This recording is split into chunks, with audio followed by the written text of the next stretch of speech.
Coucou tout le monde. Alors bienvenue pour ce petit bilan fin août. Alors la toute dernière semaine d'août j'ai beaucoup lu, mais ça n'a pas suffi à faire exploser le nombre de lectures que je fais depuis quelques temps. Alors j'ai commencé ce moitié du mois à lire. Donc le tome 3 de XXXholic. Donc rien de bien incroyable à dire. Enfin, de nouveau, j'entends. L'intrigue se met toujours mieux en mieux en place. Je suis prise à chaque tome davantage dedans. Les personnages se développent et puis on voit la trame de fond peu à peu apparaître, mais de manière pour l'instant assez discrète, ce qui fait que je pense qu'en fait chaque tome sera plus accrocheur et donnera encore plus envie de se saisir du suivant. Donc à voir, mais pour l'instant entièrement satisfaite de XXXholic. Ensuite, j'ai lu mon petit polar historique, le fameux, celui que j'ai eu de la peine à lire en fait. C'est donc Les Reines Rivales de Fidelis Morgan aux éditions, collection Labyrinthe chez Le Masque. C'est un livre que j'arrêtais pas de prévoir en fait, et que je ne lisais pas. Je mettais d'autres choses plus importantes. Enfin, je lisais d'autres choses qui me semblaient prioritaires avant celui-ci, ce qui fait que chaque mois, il était repoussé. Et puis j'ai réussi enfin à le lire ce mois-ci et c'était génial. Donc ça c'est le deuxième tome des aventures de la comtesse Ashby de la Zouche et de sa suivante Alpiou. Ashby c'est une comtesse, j'ai envie de dire, d'un ancien temps. Elle est pauvre, elle travaille pour un journal à scandale pour qui elle doit donc trouver des ragots afin de gagner de l'argent. Elle finit régulièrement en prison parce que les huissiers viennent réclamer des factures non payées et qu'elle ne peut pas payer son moment. Et puis oui, elle vit dans une maison immense, mais véritablement que dans une seule pièce, car elle a pas assez d'argent pour en fait entretenir le reste. Et puis là, sa servante Alpiou qui lui reste fidèle, qui est une jeune femme absolument atypique, dans le sens qu'elle répond aux hommes, elle se laisse pas faire, elle a un caractère très très fort, beaucoup de volonté, et puis elle court tout le temps partout, afin de tenter de sauver la comtesse qui s'est encore mise dans une drôle de situation. Alors c'est du polar historique un peu plus léger, drôle. Vraiment, c'est ce que je retiens de cette histoire, parce que je crois que dans le premier tome, ça avait aussi fait ça. En fait, c'est très très long à démarrer. Le meurtre met du temps à arriver. Et c'est en fait qu'à partir du meurtre que tout démarre vraiment. Ce qui fait que jusqu'à ce que ça arrive, c'est assez long. Mais après, moi, la raison pour laquelle je lis cette série, c'est pas tant pour l'intrigue policière qui, dans ce livre-là, j'ai trouvé assez bonne et intéressante, mais c'est surtout pour les personnages et pour toutes les situations cocasses dans lesquelles elles se mettent. Donc voilà, donc en anglais, je crois qu'il y a 4 tomes sortis, mais en français que le premier, c'est L'Alchimiste assassiné et celui-ci. Ensuite, je l'ai pas ici à vous présenter, mais j'ai lu Dans un monde idéal où c'est la fin de JSK aux éditions Seconde Chance.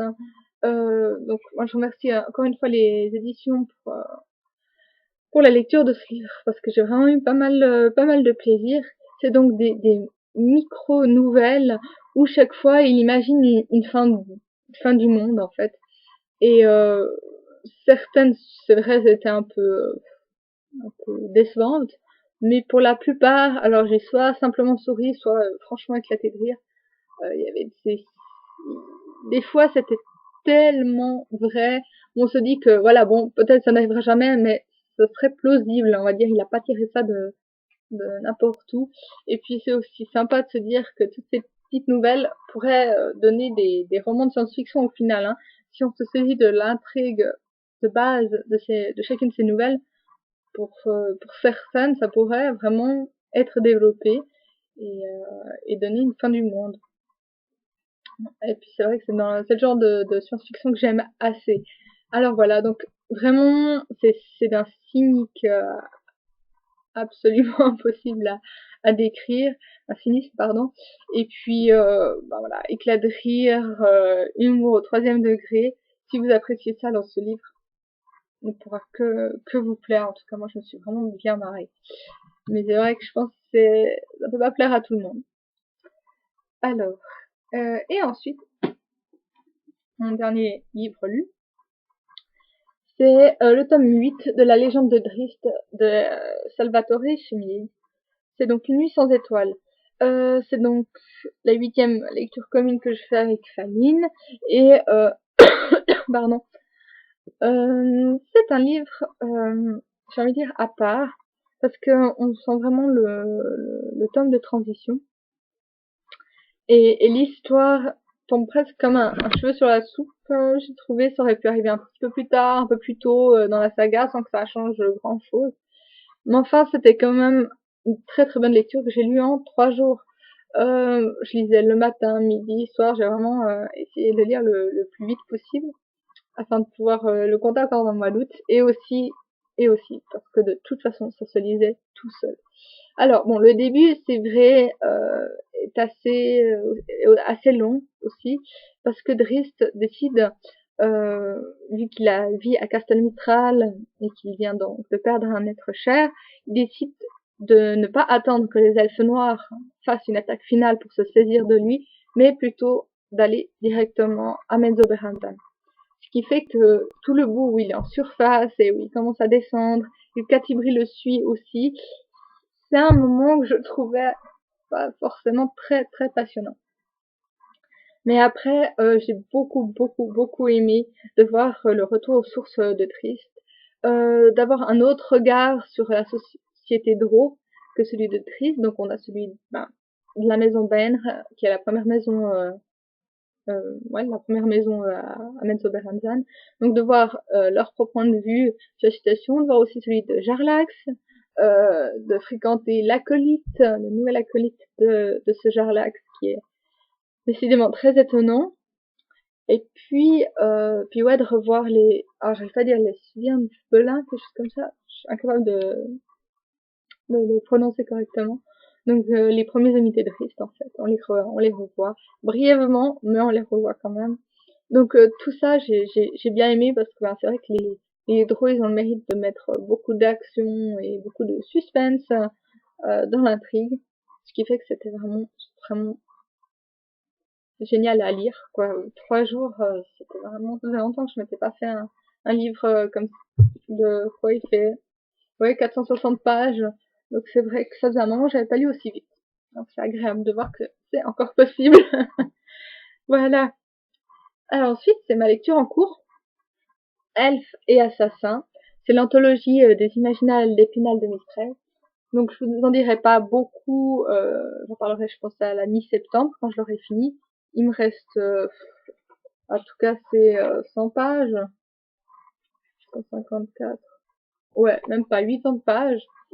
Donc, juste en 2 mots, c'est excellent, j'ai du plaisir à découvrir plein d'auteurs, parce que en fait, sauf erreur, je n'ai lu aucun. Ouais, je n'ai lu aucun, donc j'aime bien. Certaines sont vraiment à laisser de côté, mais d'autres m'ont fait rire, ou alors attiser ma curiosité sur les autres romans de l'auteur. Donc je vous en parlerai davantage dans 2 semaines. Et sinon, ma prochaine lecture, ce sera Avant toi, de Jojo Moyes.